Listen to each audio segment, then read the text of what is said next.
Welcome into the CHGO Blackhawks postgame podcast presented by DraftKings Sportsbook, America's top-rated sportsbook. Download the app and use promo code CHGO when you sign up, and do it in time for tomorrow's big game. Welcome in. I'm Jay Zawaski with Greg Boysen and Mario Tirabassi.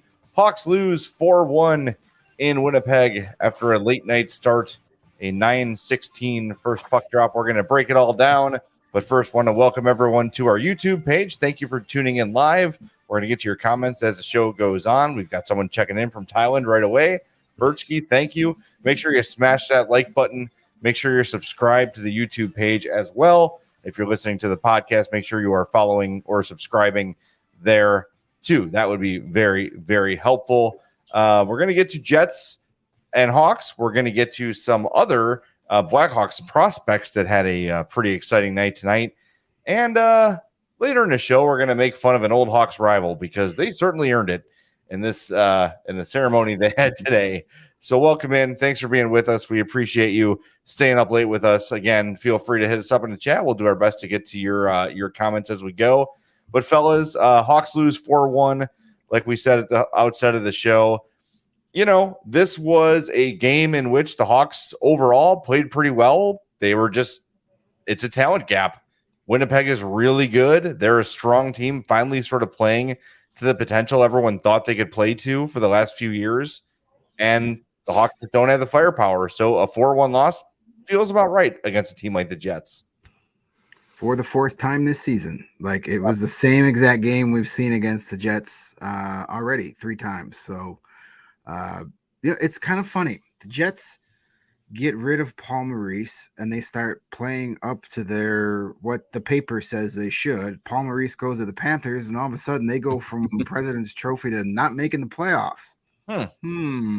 Things that make you go, but he's gonna have 8 or 9 more coaching jobs before it's all said and done. He'll figure it out. He's part of the good old boys club. He's good. But yeah, this Jets team is it's a good team. They are going to be a threat in the Stanley Cup playoffs. I'm not predicting them to, win the cup, but they could definitely win a round or two. They're big. They've also got some speed with guys like Kyle. You got Josh Morrissey that just, every time he touches the puck, the Jets seem to score a goal. And then you got one of the top 3 or 4 goaltenders in the league, and Connor Hellebuck. I mean, if they're an interesting team to see what they do at the trade deadline. I mean, when you consider this was a team that, stripped the captaincy at the beginning of the year, new coach, it seemed like this was going to be a complete dumpster fire. And now Rick Bowness might be the front runner for the Jack Adams right now, based on, all that adversity heading into the season. He's got this team rolling. So that's a team that may decide to be like, hey, Mark Scheifele, Blake Wheeler, Connor Hellebuck, these guys aren't getting any younger. Maybe this is the year we go for it. So, maybe they're one of the teams giving Kyle Davidson a call for one of their trade chips, and we'll see what happens. Well, they've got, as it is now, I'm just looking at cap friendly here. They've got just over $2 million in cap space, which isn't a ton, but it's also more than most contenders. Most contenders are right up to the cap. Yeah. And I mean, the West is kind of wide open. Colorado's had a lot of injury problems. They're not quite the juggernaut everyone thought they were going to be. Dallas is really good, but does anyone at the end of the day think Dallas is going to win the Stanley Cup? I don't.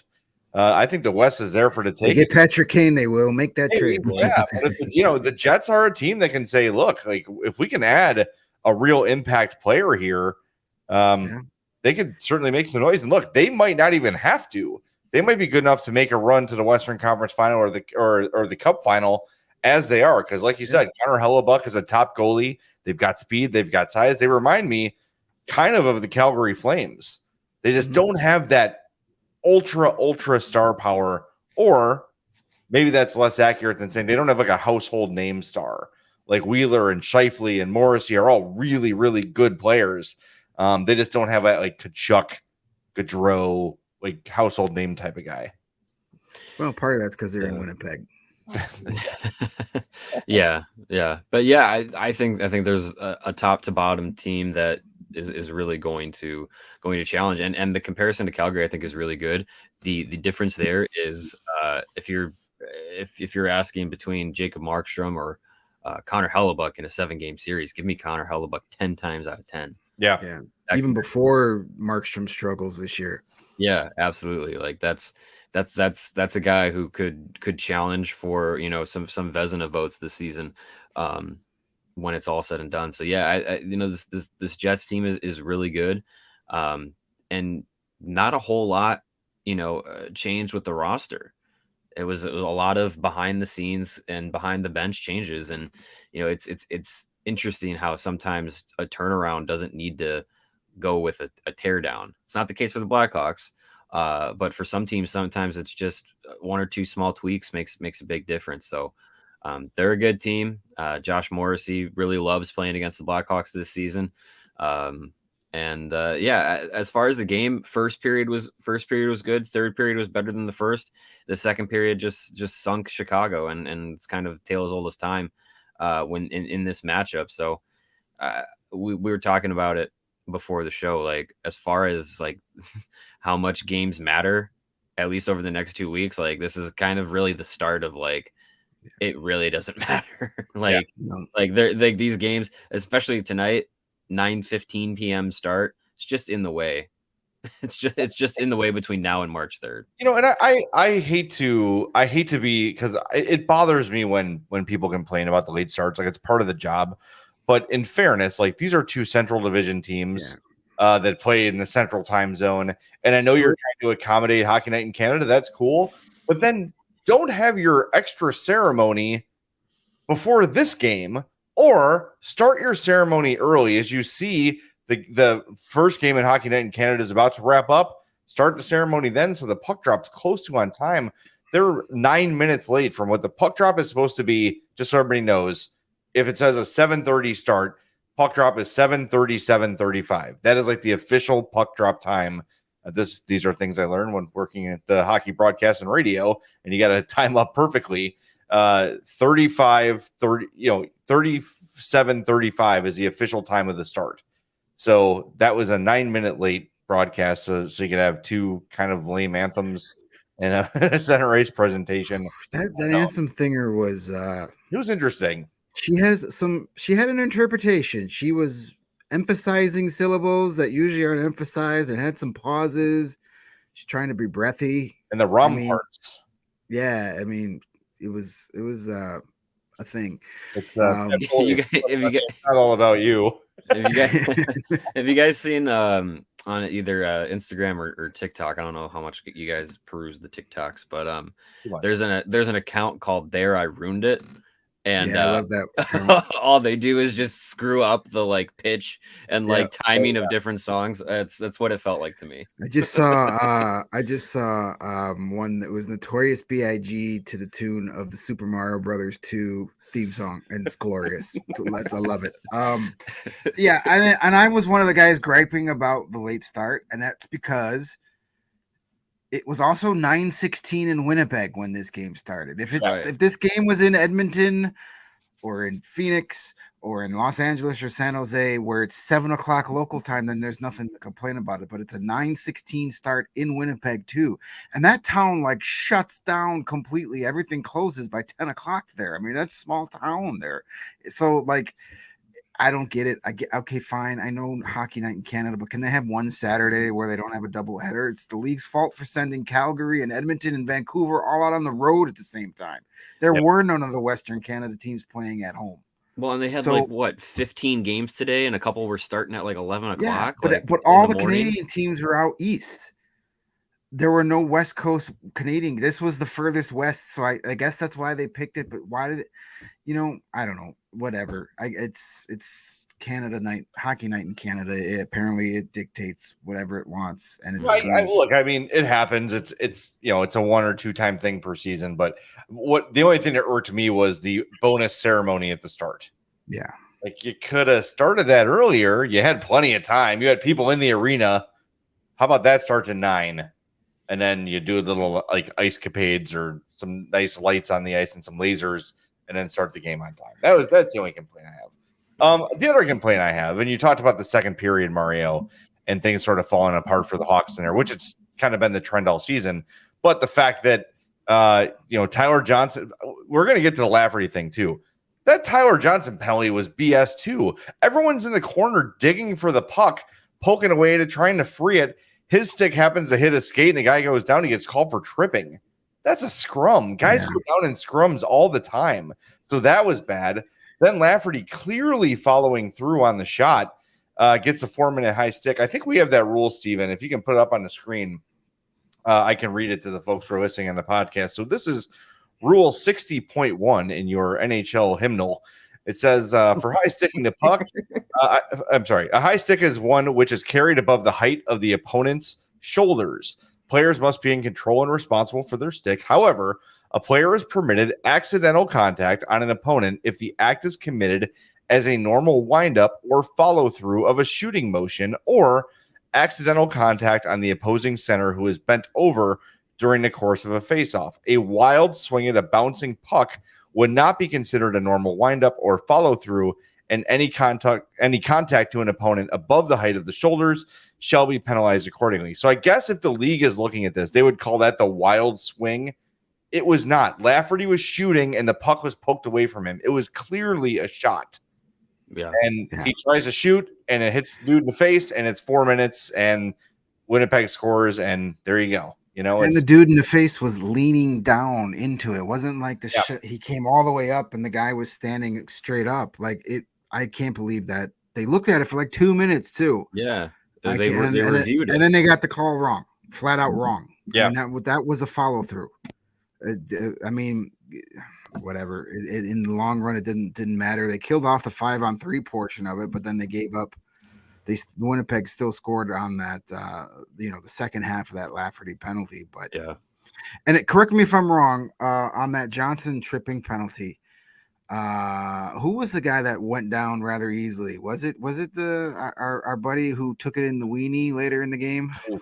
I think it was the same guy. So maybe might have been a little karma there. I'd have to go back and look at that play, but I want to say it was the same guy. Yeah. I'm not sure, but that was I appreciated Troy Murray going high pitch. I'm not sure where he hit him. Oh my God. Troy was enjoying that a little bit too much. He wasn't sugarcoating it either. The way he was on the ice writhing, that's exactly where he got it with the knees. I knew it the second he went down, kicking. Oh, and they really got a excellent angle from behind the blue line on that one. Oh, right. It's so bad. In the so bad.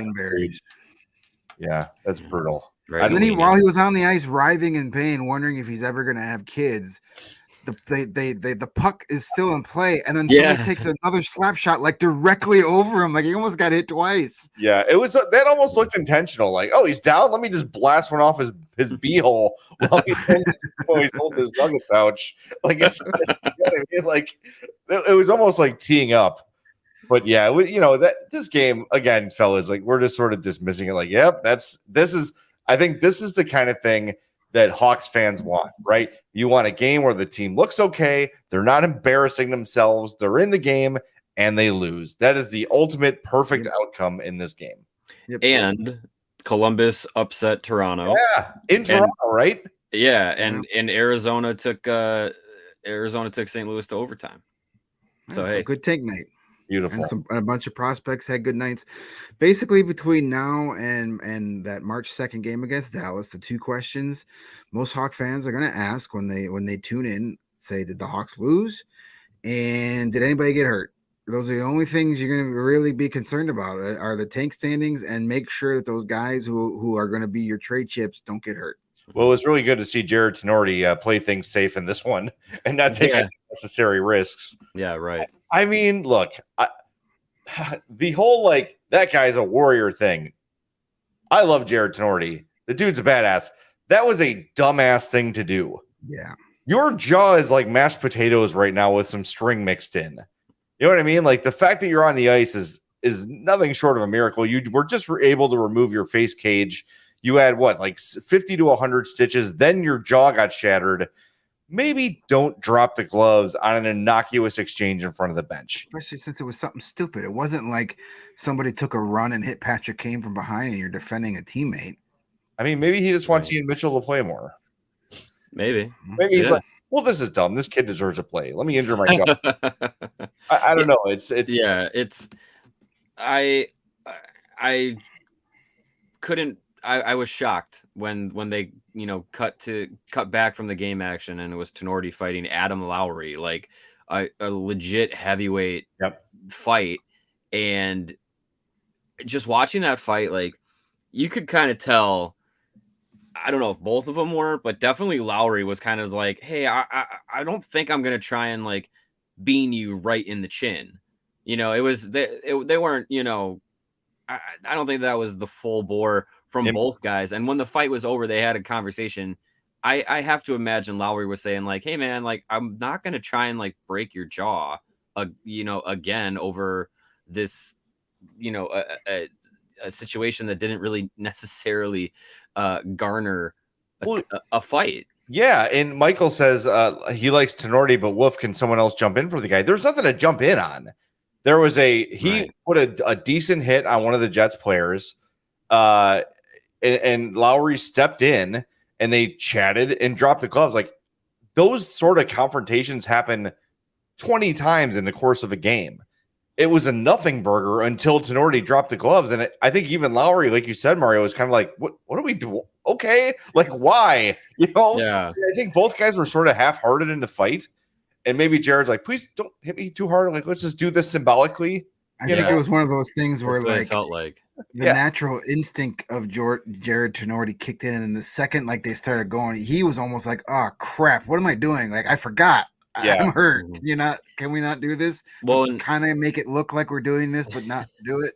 Well, and on the broadcast too, I don't remember if it was either Troy or Chris Foster's that mentioned it, but said that Luke Richardson, when he was asked about Tenorti's, where he's at now, health wise with his jaw and everything, he was just saying like structurally that's not necessarily the biggest issue. He said the biggest issue might be actually the nerves in that area might be hypersensitive still. So he said it might not, you might not have any structural worry, but it might hurt way more to take a punch or anything like that than it normally would. So I wonder if maybe, he decided to go for the fight, and then the first punch from Lowry, glances him or hits him, and he's just like, oh shoot, like that's stings him more than it normally would, and might have, made him think twice about it. But look, like you commend the guy for going out there and doing, sticking up for his teammate. I feel like we are arbitrarily required to say that. Yeah. Right. But did it turn into the team, picking things up? Maybe. Clearly they did pick up after that. But scoring the goal, if it doesn't happen without Tenorti's fight, do they also kind of pick it up? Probably. But I just think like it's a tough position to be in. And that's a few minutes into the third period. Why does it have to wait? Why do you have to wait to play 41, 42 minutes of hockey and then have a guy who's got he just started eating solid food a couple of days ago have to drop the gloves for the team to wake up from, being down 3-0 to be like, hey, maybe we should, muster something up here. Yeah. Like, why does it have to take that? I don't even know if at no point in the game was I really questioning the Hawks' effort. I don't think Jared Tenorti getting punched in the face repeatedly led to a rebound goal that Tyler Johnson dove and poked in off a Hellebuck rebound off a screen. Like those things, there have been studies done about the immediate after effects of a fight, and there is no measurable, proof of anything that like it leads to momentum or it help. In fact, I think if this is pretty old, but what I read years ago was typically the team that air quotes wins the fight gives up the next goal more often than not statistically. So it doesn't do anything. And I get like the players like to see it and it fires them up, whatever. But I don't know. I don't think they were asleep, especially for a team that played last night in an emotional overtime game, then flew to Winnipeg, then played a late night game.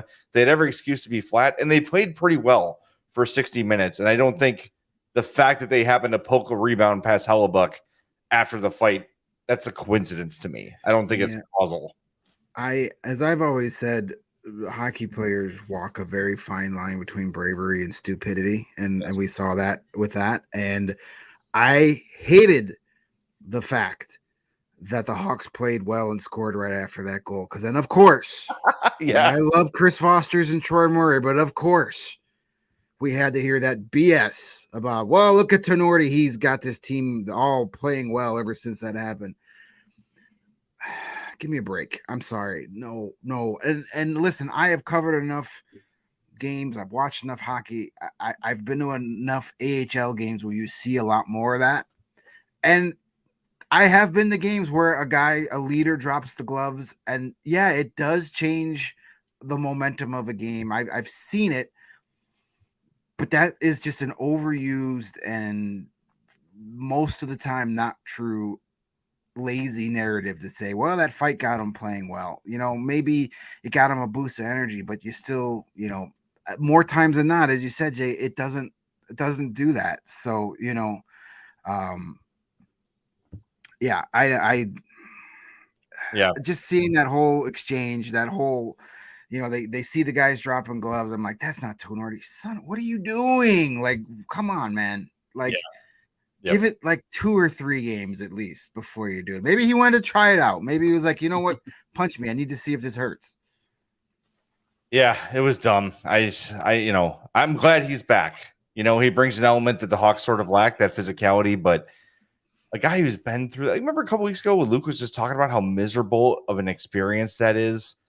Like having the jaw wired shut and you're just eating like gruel for weeks and weeks and weeks. Like, come on, man. This team, they're better with him on the ice, I think. He had to spend Thanksgiving with his jaw wired shut. That's got to be just hell. That'd be the worst. For a fat guy, that's got to be hell. I can't imagine going through that and to sit there and be like, well, that sucked, but go ahead and punch me in the face. Let's do that again. Mm-hmm. But I'm not. Maybe he got an affinity for pizza milkshakes. There you go. I mean, he can still have them. He doesn't have to have his jaw wire shut to have one. That's true. That's a good point. You can put anything you want in the blender at any time with a working jaw or non-working jaw. All right, fellas, I have an idea. Why don't we do our 4 stars of the game and our king of the game, and then we will move on to some more exciting prospect news in the next segment. I know a couple people have some questions about, you're never going to guess, trades. So let's do the 4 stars of the game right now. Sounds good. Oh, yeah, no music. Okay, the number 3.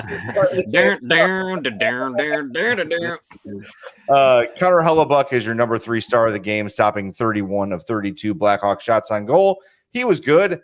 Josh Morrissey, perpetual Blackhawks killer. He had a very solid game, a goal, an assist. He was a +2, 22:06 of ice time, 2 shots on goal, 3 more shot attempts, 3 hits, and 3 block shots. That's getting it done, my friend. That's a solid game.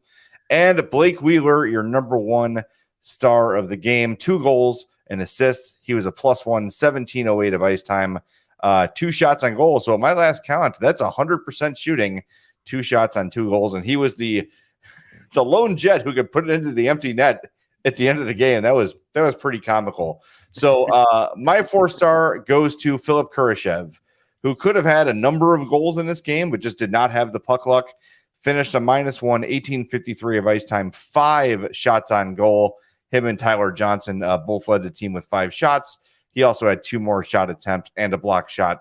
So a nice game for Kurashev. And man, I really hope that this kid can start putting games together, stringing good performances, because I feel like he'll have 2 or 3 really good games, and then we don't see or hear from him for a week. And and he's getting to the age now, not that he's old, but he should be reaching that part in his career where consistency is more normal, right? He's had a top 6 role most of the year. He's getting opportunities on power play 2. Like, it's time for Philip Kurashev to start stacking solid performances and making them the norm. And if he can do that, they've got something in him. But the consistency is sorely lacking from him. I really would love to see more games like we saw from him tonight. Yeah, what I do appreciate, though, is, and it's probably mostly just because of the way the roster is constructed, when he has those games where they're not as great as he can be, he's still sitting on that second line, top place, still top 6. Other coaches in the past wouldn't have done that. They would have jerked him around, and the second he had a bad game, he'd be on the 4th line or he'd be healthy scratch. So I do appreciate that Luke Richardson is like, you're a top 6 forward, you're staying there. Maybe not by choice, but just because, the way it is, but that's good. I'm going to go with Tyler Johnson, the lone goal scorer. And we always kind of, when we're watching the games, especially when we're all at home, we put in our little chat who we're picking, and I put in Tyler Johnson 4-star the second he scored the goal. But I was already kind of leaning his way because I was reading the stats after the second period, and the only reason I didn't call him at that point was because it's like, well, that line was on the ice for the 2 5-on-5 goals against, but he had the goal. He had 5 shots on goal, and what was it? Is it 10 or 11? My math is bad. 11 shot attempts tonight. So yep. Tyler Johnson was feeling it tonight. He will get my 4th star of the game. And every time that guy scores a goal, it's a feel good kind of goal, just for all the adversity he's faced since arriving in the Chicago. So it's nice to see him contribute, and would love to see him just play every game from here on out and be healthy and productive. Great. Yeah, I think it was might have been Ben Pope published a story before today's game that about Tyler Johnson and how he's trying to stay positive through a injury riddled start to his Blackhawks tenure. I think it was the stat was he has played 50 games going into tonight and has missed 82.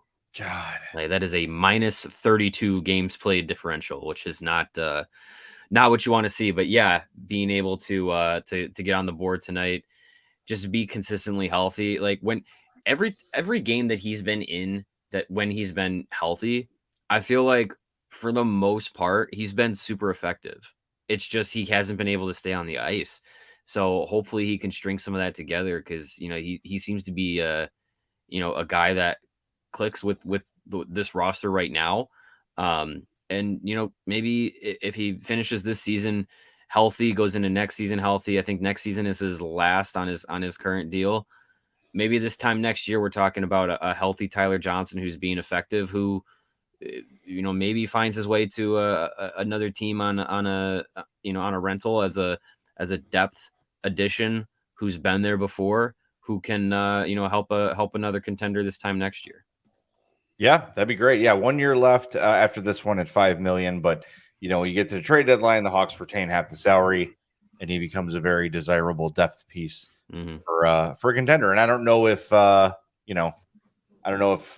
that's certainly not going to happen this year, because no one's taking $5 million of Tyler Johnson next year. But no, hopefully he's another piece at next deadline.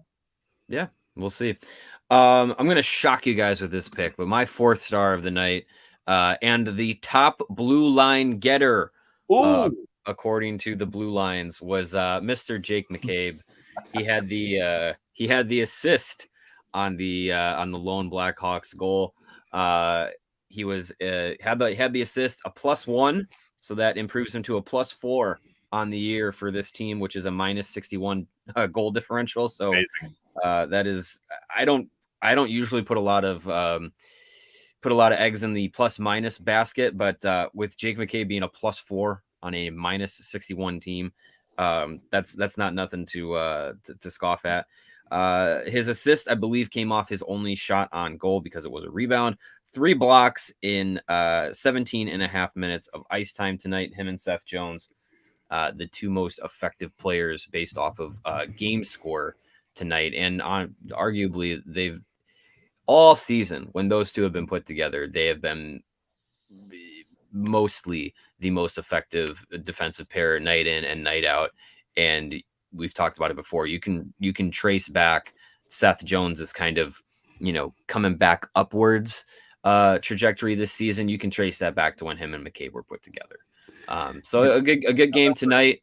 Just keep stringing good games together for Jake McCabe. Stay healthy, and once Chikrin's off the board, McCabe should be the next top trade target out there. I have a proposal that for when Jake McCabe's time with the Blackhawks comes to an end, whether it's in 2.5 weeks or it's in 2.5 years when his contract is over, we rename this segment the CHGO Jake McCabe Memorial 4-star of the game. Seriously. Why not? Yeah. Why not? Yeah, exactly. Now that Dylan Strome's gone. Yeah. It's all his. All right, we're going to tell you about our DraftKings King of the Game and get to your questions and talk about some prospects.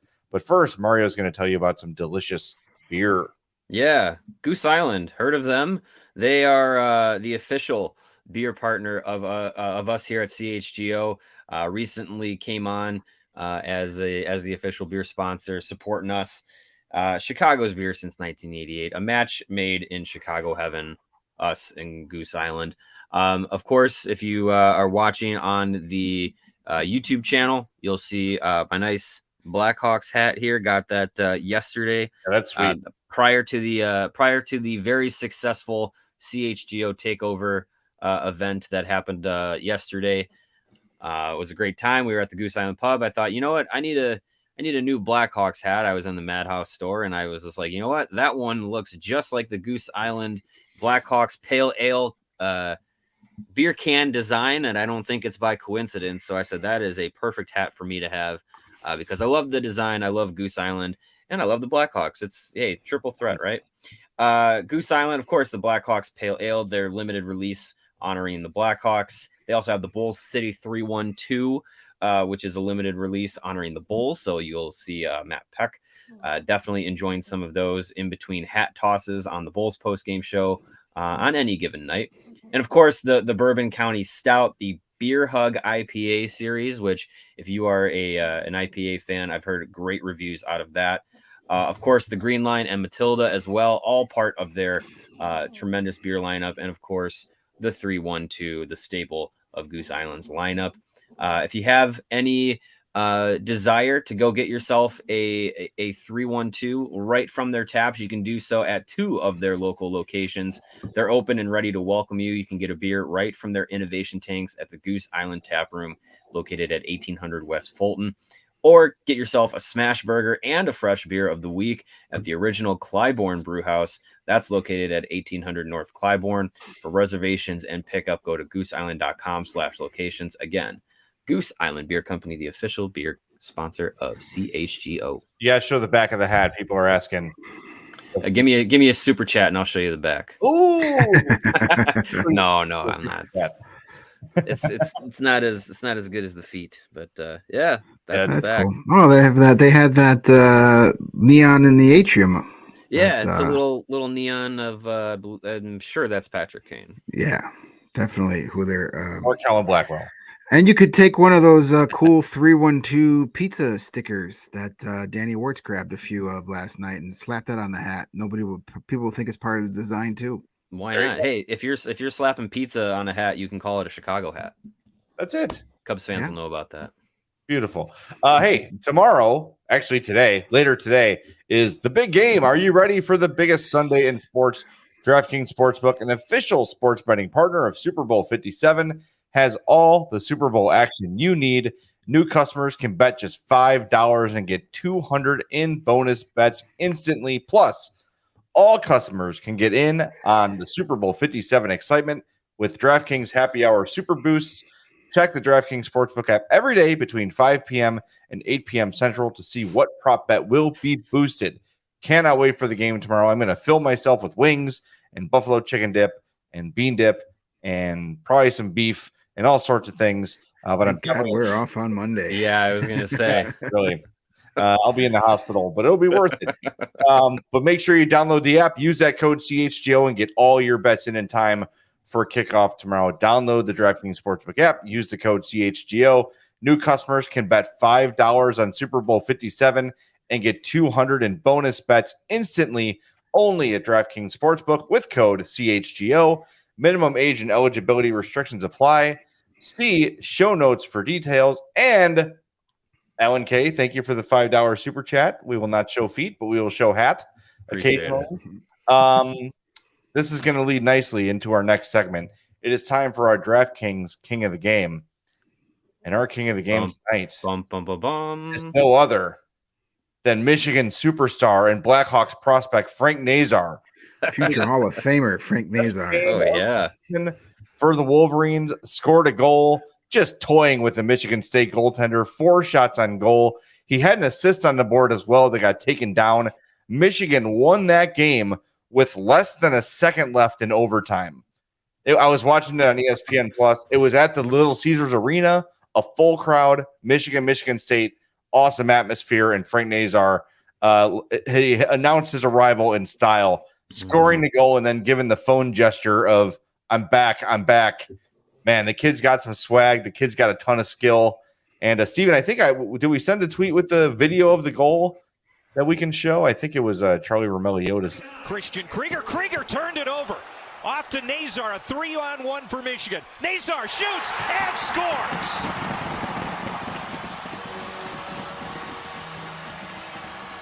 First goal of the year for Nazar. There he is. Ooh, silky mitts, man. I like that's fun. I And like he was a that. good number. Yeah. That kid's gonna own this city in a couple of years. I showed my daughter, and she goes, "Oh, here we go."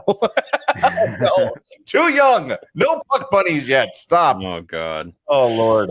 But she's like, "Oh, Yeah. it's just in reaction she had to me showing her young Rob Lowe. Oh man. and then she turns as red as Mario sweatshirt. So yeah, Frank Nazar is gonna run this town, and hopefully sooner than later. But just great to see him back. That highlight, by the way, courtesy of ESPN. I think it was you, but we'll say ESPN in general. Just a beautiful goal. And last night we tweeted it out. An awesome between the legs pass on a 2-on-1. I didn't see which Michigan player it was. They weren't able to score, but just went between the legs for a perfect pass on the tape. The kid's a stud, and to come back with 2 games that impressively and star, just awesome. So again, download the DraftKings Sportsbook app, use that code CHGO, and if you're a new customer, you bet $5 and get 200 in bonus bets instantly. Only at DraftKings Sportsbook, official sports betting partner of the NFL, with that code CHGO. We've got some other prospect news too. Kevin Korchinski scores tonight, so he continues his hot play. 7th goal of the season for him. Believe that is 47 points in 36 WHL games this year. Is that good? That's not bad. Okay. That's pretty good. Look, like, it is no surprise. It's no coincidence that friend of the program, Scott Wheeler, moved up the Blackhawks 20 spots in his midseason prospect system rankings from last year to this year at this time of year. So, look, it was outside of the Blackhawks playing tonight. It was prospect night for the Blackhawks. So a ton of guys were scoring. And future Blackhawk Connor Bedard with a ho-hum 5-point night, 3 goals and 2 assists for Connor Bedard against the Moose Jaw Warriors. So, yeah, that's pretty good. Who else scored for the Hawks prospects tonight? Your buddy Samuel Savoie scored his 23rd of the season. Everyone know that. You don't even have to talk about that. That's hard. It's going to happen. Oh, sorry. Yep. Whenever Savoie comes up, I don't know why. It's just become my thing. Yeah, it's my works. guy. Yeah, he scored. Aiden Thompson with Denver scored a goal as well. Yeah, Gavin Hayes scored one. Who'd you say? Gavin Hayes. Gavin Hayes, yeah, who was I took a little time to kind of focus on him and Savoie in the last edition of the Rebuild Report, which came out yesterday morning. Like the 2022 draft class, Kyle Davidson's first. From top to bottom, you can point at pretty much every guy and pick out some very intriguing aspects of their game. Honestly, obviously, Korchinski, Nazar, Renzel, the 3 first-round picks highlight that class. But guys like Gavin Hayes, who was selected with a pick they got in the DeBrincat trade, the often overlooked, pick in that draft because of that trade. He's no slouch. He's over a point per game in the OHL, playing a big role for the Flint Firebirds this season. Guy with some good size and a nice scoring touch. Like, it's never a bad thing to have. You look at a guy like Paul Ludwinski, who's not a big point producer, but a high energy guy, a big has a ton of speed to his game. He's a guy that you look at could be like, a comparable right now would be like a Sam Lafferty, like a guy who's going to play hard 100%, play in that middle six, have the speed to his game. If he can kind of round out some scoring touch as he progresses down his development path, he's going to be a real problem to deal with. Savoie, obviously, we've talked about it a number of times. The Andrew Shaw comparisons as I'm watching him this year is just like I'm seeing it. I'm seeing the grittiness in his game and the ability to score at the junior level at the rate that he's at right now is really impressive. Even down to a guy that Greg's had some eyes on this season, the 7th round pick out of Finland, Riku Tohila. He's put up some impressive numbers in the Finnish junior leagues as well. Like there's guys top to bottom out of Kyle Davidson's first draft class that there's excitement about each one of them. And that gets me excited about what Davidson and his management group and his scouting staff, what they can do going into this year's draft class, where we already know they have at least 2 first-round picks, at least 2 second-round picks, at least 2 third-round picks.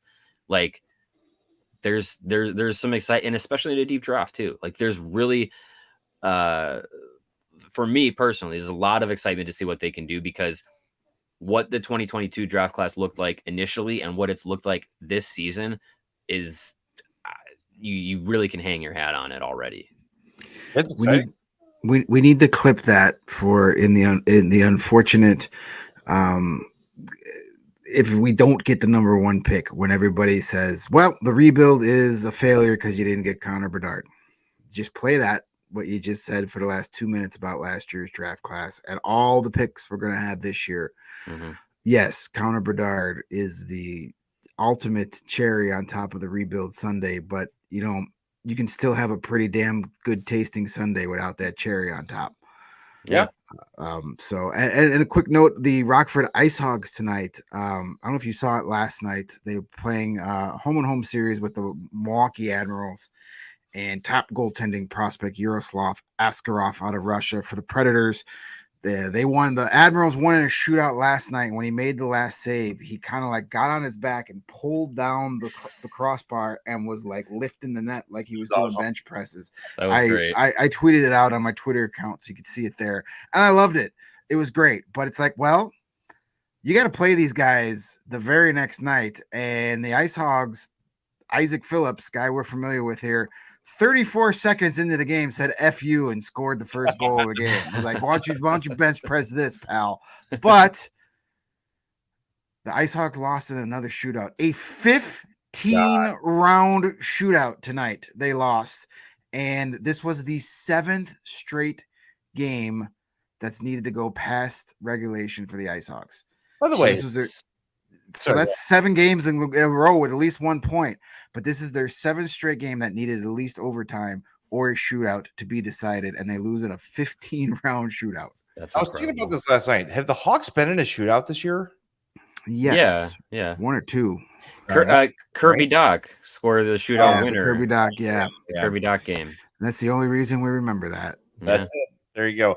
A couple of people in the chat asking about some other prospects. Alan K says Ryan Green of Boston University is having a great season, 25 games. He's got 7 goals and 15 assists. And let me go here. Ace says he hasn't heard much about Nils Juntorp. Juntorp with the Dubuque Fighting Saints this year in the USHL. He's got 11 goals and 10 assists in 36 games. 19-year-old left winger from Sweden. So he's in the USHL. So when the Fighting Saints come to town to play the Steel, go check them out. The Dubuque Fighting Saints, by the way, awesome uniforms. Yes. Former home of Johnny Gaudreau. There's a really good piece in The Athletic about Johnny Gaudreau's time in Dubuque. Very cool, about like how he didn't eat anything but chicken nuggets. Not that there's anything wrong with that. Well, what else are you going to get in Dubuque? All right, good point. It was good stuff. So check that out. It's old, but it was worth reading. Yeah. All right, we've got a couple questions about the trade deadline before we go make fun of the LA Kings, and they so deserve it. We got a comment from Mongo, who calls to mind Pierre LeBrun's mention that Jake McCabe is getting a lot of looks from competitors Hawks want a first-round pick, might retain half. Decent return if it happens. Seems good to me, says Mongo. If the GM on the other line does not say first rounder, I'm hanging up. I don't. Yeah. Gabe's value has never been higher. I'm not trading him for anything less than a first. And even that I'm thinking about. Right. Yeah. I think, if you can get a guy who can play in your top four for the next 2 years at $2 million and be as effective as Jake McCabe has been pretty consistently over his career, and especially this season, getting things done to get healthy and put together the season that he has on this Blackhawks team. Like, imagine what he can do with a team that's in contention, for the playoffs and could be real contenders for a Stanley Cup. Like, he can go in and not necessarily have to be a top line guy like he is here. He can be that second pair guy that plays on the penalty kill, plays tough minutes, plays against top opposition, and can be effective. He's a physical presence. He leads the Blackhawks in hits this season. He's in the top 20 in the league in hits. He's in the top 20 in the league in block shots. I believe he's second on the team in block shots this year. At least he was going into this game behind Connor Murphy. And again, like I said, a +4 on this Blackhawks team is honestly like one of those stats where you're like, well, that's kind of crazy. So there's definitely an effectiveness to his game that doesn't always show up on the score sheet, but he's a guy that honestly, as a player, I think he's built to play in the playoffs. He just never has before. So I think he definitely is worth it to a team that is in go for it mode now, and would also then benefit from 2 more years of him at $2 million if and when the Blackhawks would retain half salary on him. Like, I hear so much about Vladislav Gavrikov, and I'm like, Jake McCabe is better. Like, why are so many people fawning over Gavrikov like that? Especially in a playoff role. Like, Jake McCabe reminds me a lot of Nicholas Hjalmarsson, and I know that that's like sacrilege around here because he was on a great team, but like we talk about often, where would this player fit on the dynasty teams? And Jake McCabe's in your top 4 on those Cup teams. I think he is. You know what I mean? I love his game. He's getting better and better. Again, he was all the way to the right and the blue lines in this one. He's been fantastic. And I'm not. It's not a guy I'm just moving to move. And if it's not a first round pick, like no roids. I'm sorry, he's asking about Kane. But anyway, if a team's not going to give me a first round pick for him, then what's the sort of prospect level we're talking here? Are we talking about a top 50 in the league prospect? Is that not good enough? Top 35 in the league prospect? Like, if it's not going to be a first, like, what's the least you guys are willing to give up for Jake McCabe? Yeah, you gotta talk about a prospect that's a first round caliber at that point. Then, if that's going to be the case, yeah. If I'm not getting a first round pick, I'm probably hanging up. But if you're going to give me a guy that can be a legit top 6 forward in 2 seasons, I'm listening. Sure. But you're gonna get, and if I'm a team that has like a long tradition of struggling to find defensemen, this guy solves your problem for this year and the next 2 years, and then that's something you don't have to address on the free agent market. So you can use your precious salary cap dollars to go fill another hole, because you don't have to sign that defenseman for $7 million this offseason. You got a guy for 2 years at $2.2 million. If that's not worth a first round pick, ideally, more probably the 30th overall pick in this draft, is that if that's not worth that to you, then I'm moving on.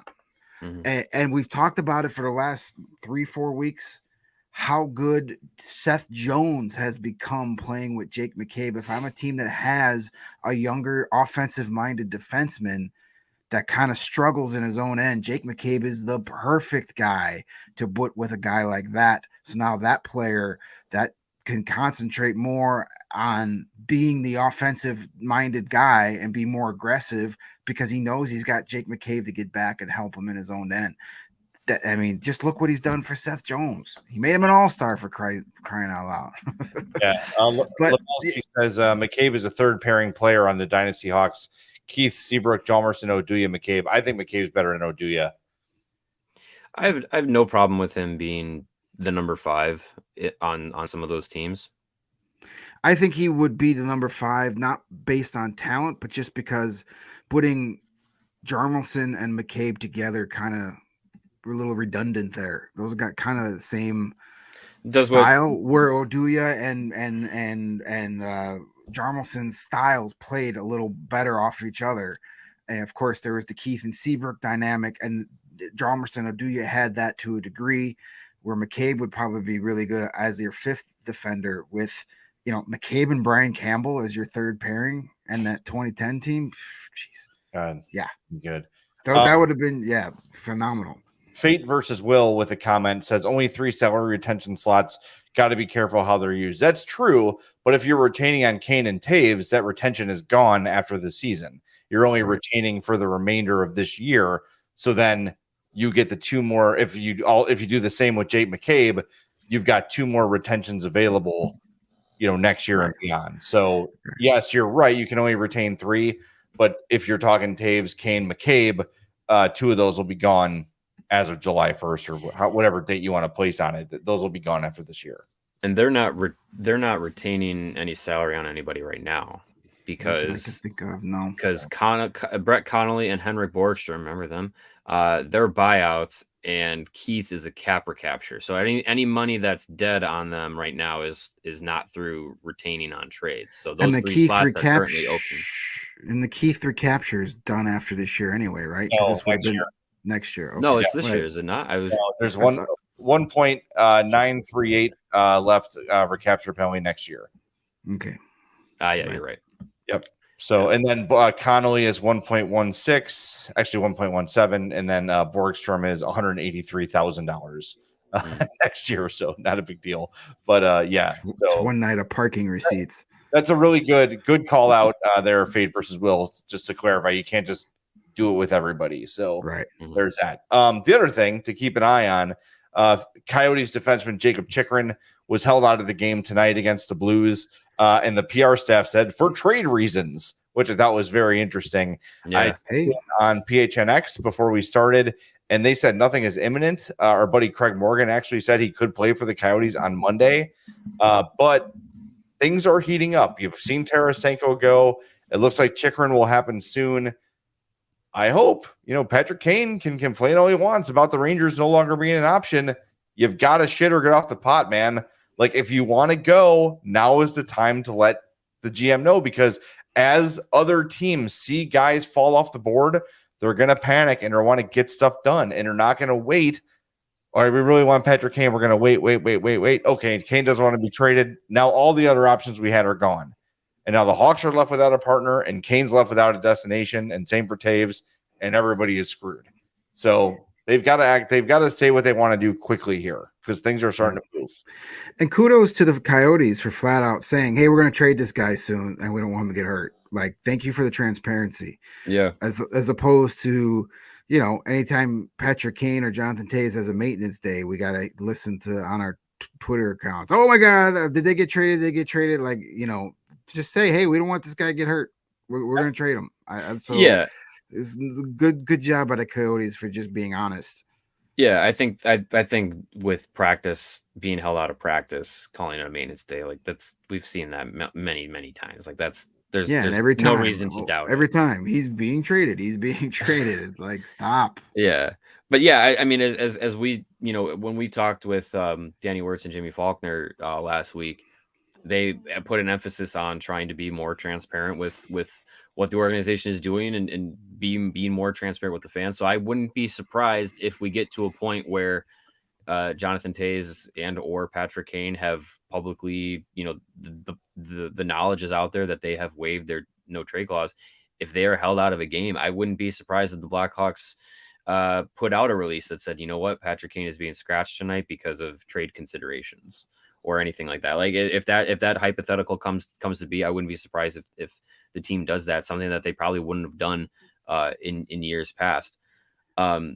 One thing I did want to bring up, since we're talking about it, Scott Powers and Mark Lazarus in their latest for The Athletic kind of put together a little summary of what they themselves are hearing about the upcoming trade deadline. And the first note I thought was really interesting. It says the quote here is, the Blackhawks aren't fully convinced Kane or Taves are going to ask to be traded. They feel, the Blackhawks, like Kane is about 50-50 to ask out, and Taves has lower odds than that. And then continuing on a separate note, it says, it was always a possibility that Kane to the Rangers could have happened. It remains a possibility that other potential Kane suitors might not have the patience to wait for his timeline like the Rangers decided not to do. The longer Kane waits to make a decision and possibly hand over a list of teams to Kyle Davidson, the less likely Davidson will be able to get a deal done. What do you guys think about that? That is an important reminder, and I think everyone here knows this, but in case you're checking this out for the first time, whatever, if that's what happens, you cannot blame Kyle Davidson for that. No, people will, but you can't. He did not sign them to those deals. He did not give them the no movement clauses. He is honoring the no movement clauses and has been very clear. If you guys want to trade, let me know. I'll make it happen. I will get it done. Meanwhile, they continue to drag their feet while the league continues to do business. So if these guys remain and walk for nothing, it is not Kyle Davidson's fault. It is not Danny Wirtz's fault or Jamie Faulkner's fault, or even the fault of he who shall not be named. It is the fault of Jonathan Taves and Patrick Kane. And look, they are well within their rights to say, I signed a no movement clause. I don't want to be moved. We'll talk in the summer. Maybe we'll come back, maybe not, but it was our right to not get traded. And it's true. Mm-hmm. But if you're going to be pissed at anybody about it, and you don't necessarily have to be, it is what it is. But if you're going to be mad about it, make sure your anger is directed in the right direction, because it's not at Kyle Davidson. It's not at he who shall not be named. It's not at Danny or Jamie or anybody aside from those two guys who have made that decision. So, and I'm not mad at them. If they want to stay, cool. Let's have a nice farewell party for the rest of the year, right? I am mad about it. All right. And that's the thing. That's the thing that concerns me more, is not all this talk about the hip injury and people being scared away with that. I'm more concerned of the people being scared away because they don't want to wait. Right. Yep. And that's frustrating, because if you're feeling like they both want to leave or one of them wants to leave and they're just like, just say it already. Just say it. Just do it. Do it one way or the other. Just do it already so we can get on with our lives. And I know Patrick Kane's listening, so I'll just tell you, like, everyone here loves you and thanks you for the memories. And the day you finish, you hang up your skates, you'll sign that one-day contract like Marian Hossa. Your banner will go up, your statue will begin construction, and you will be remembered as one of the, if not the greatest Blackhawk of all time. But no one's going to be pissed if you decide to go. We have been dealing with this reality for over a year, knowing that Kane and Taves can leave. People have dealt with it. People have already mourned it, right? So feel free to go win somewhere else. And I think most of the city is going to wish you well and be rooting for you as long as you don't go to the Blues. Which I don't think you would. I don't think it's going to happen. All right, they're not in the market anyway. The Kings tonight retired a jersey. And if you didn't see the news, I'll give you 500 guesses on who it was, and you probably won't come up with the answer. Dustin Brown, who was, in fairness, the captain for a while and has won Stanley Cups with them, of course. Not only did he get his number retired, he got a statue. Dustin Brown got a statue. And to our Rain Doopa Loopa. Oh no. Oh, why is it missing an eye? Why is his face gold? Why did they put up a statue of Bryan Cranston from Breaking Bad in front of the arena? That was what I saw. I don't have a credit for this, unfortunately. I saw this cycling on Twitter. I believe this to be real because you see the hands are gold. It's not like there's a photoshopped face on there. I guess all human skin is gold. Boy, that is troublesome. I don't like that. I'm gonna have nightmares about that. Yeah, that is the that is the real statue. And to our knowledge, as Greg was pointing out to us before the show, This, I believe, is the second statue that Dustin Brown has in Yeah, his honor. he's part of a collage of all-time greats that they did for their 50th anniversary. So yeah, and as I said on Twitter, I said, well, if Dustin Brown's getting a statue, are they just going to rename the Bitcoin Ponzi scheme center after Anze Kopitar when he gets, because if Brown gets a statue, they need to rename the team after Anze Kopitar. Yeah, might The as Los well. Angeles Anzes or whatever you want to call them, but That's Angie. the Los Anze Kopitars. That's their new There you team go. name. There you go. Yeah, just that is I mean, wild. this is a guy they stripped of the captaincy a few years ago because he was a pudwhack. But here's your statue. What's worse, that or Chris Neal? Chris Neal is worse. Chris Neal didn't get a statue. He just got his number. No, retired. he got his number retired. I Yeah, know, still That's hey, Chris Neal's one of the greatest senators of all time. well, That's a reflection on the Senators, not Chris Neal. that's true. That is true. God. It's just crazy to me. I know it's all in the name of likes and retweets and engagements, but the NHL Twitter account put out one of those "Is he a Hall of Famer?" graphics, and they put it out for Dustin Brown.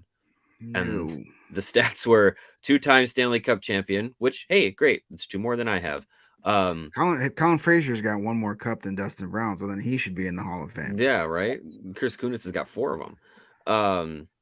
Blackhawks And it was over it was something like over 1,200 games played and like 750 points. Is he in Hall of Famer? And I was like, what are we talking about? Like, yeah, he captained 2 Stanley Cup teams, but like he wasn't on the Canadians in the 80s and captained them to 2 Stanley Cups and was a 0.6 point per game player. Like, this was the modern era in LA. Like, come on, what are we doing? Yeah, no, that's not. It's not a good use of bronze out there in LA. Whatever. I mean, retire the number, cool. You want to commemorate the era, and we've gotten into some periphery Hawks that we've considered, but a statue. Hey, if the Canucks have a statue of Roger Nielsen waving a towel from a playoff series loss, then I guess anything is possible. Well, you can't hang it up for anything else, can you? That's true. All right, let's go. Let's go to bed. You want to tell everybody about Pins and Aces, Greg? Sure. We gotta do our tank standings too. Oh Jesus, we are falling behind. Hey, at least it's good news in the tank standings. All right. I'll do the Pins and Aces real quick because everybody in the tank standings is going to get on the golf course a lot earlier than the rest of the guys in the NHL, so it's rather appropriate. What's our like situation, Steven? We are at 43. Oh, 43. Yeah, we got to pump up those numbers, guys. We get to 50, we'll get an extra spin. Yeah, let's get to 50 in honor of a real Hall of Famer, Corey Crawford. That's right. There you go. Yeah, let's get that conversation going. Hey, but by the way, Pins and Aces, it's the official golf apparel partner of CHGO. We love our Pins and Aces gears and get tons of compliments for it on and off the golf course. They are a family-owned golf and apparel business. They make amazing polos, hats, golf bags, and even their favorite beer sleeve, an innovative product that allows you to store 7 beers right inside your golf bag and keep drinks cold the entire round. You don't have to put beers in there. You can put cans of Hawaiian Punch or sparkling seltzer water, whatever you want. But whatever you put in there, they will stay cold. So check out pinsandaces.com. Use the promo code CHGO and you'll receive 15% off your first order and shipping will be free. That's pinsandaces.com. All right, let's update those tank standings while we wait for those likes to come in. Columbus still leads the tank standings. They picked up the win in Toronto today, so 36 points in 53 games. The Hawks with the loss, 37 points in 51 games. Anaheim with 40 and 53, 42 and 52 for the Coyotes, and 43 and 53 for the Sharks. So the Hawks currently second in the tank standings. So even with this great, all those meaningless wins, and they're still just 1 point out of first place in the Bedard Bowl. They're playing their best hockey of the season as far as like wins and losses over the last month, and they're still 1 point out of the worst record in the league. And they haven't traded anybody yet. Yeah. And they probably they will, some people. Maybe not everybody. All right, do we get to 50, Steven? Are we even close? We did not get to 50. We are currently sitting at 46. That's embarrassing. okay. All right. Yeah. It's Whatever. 1:03 in the morning. I'm Yeah. glad we didn't get to 50. I'm Let's tired. just do one spin and let's go. All right. Come on, we were Super Bowl oh- pregame show starting in 10 minutes. Let's Yeah, go. we were what 0 for 5 last night. Let's go 1 for 1 and call it a day. Yeah. That All would right. be amazing. Let's do it right here. Here we go. Ah, see again with the Blue Cool. Jackets. Look at Buffalo. No, Buffalo won. Oh, wait. Well, now 10 spots to number 4. Buffalo won, and because they can't technically win, right. they were so far out Oh, that yeah. they got to 4, and the top 3 stands as pat. Hey, that's fine. Good for Buffalo, and we get Adam Fantilli. Done. That's a win. That's a win. There we go. All right, let's wrap things up. Thanks everybody for staying up late with us. We appreciate you.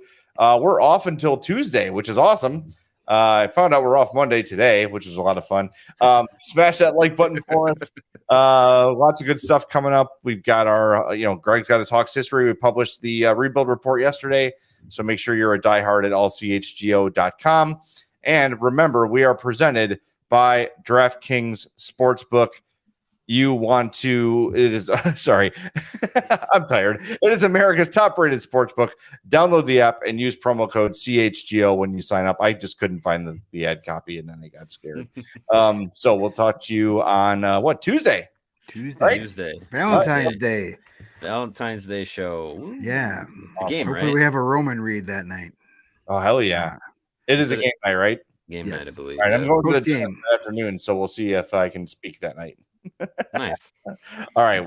We'll talk to you Tuesday on the CHGO Blackhawks podcast.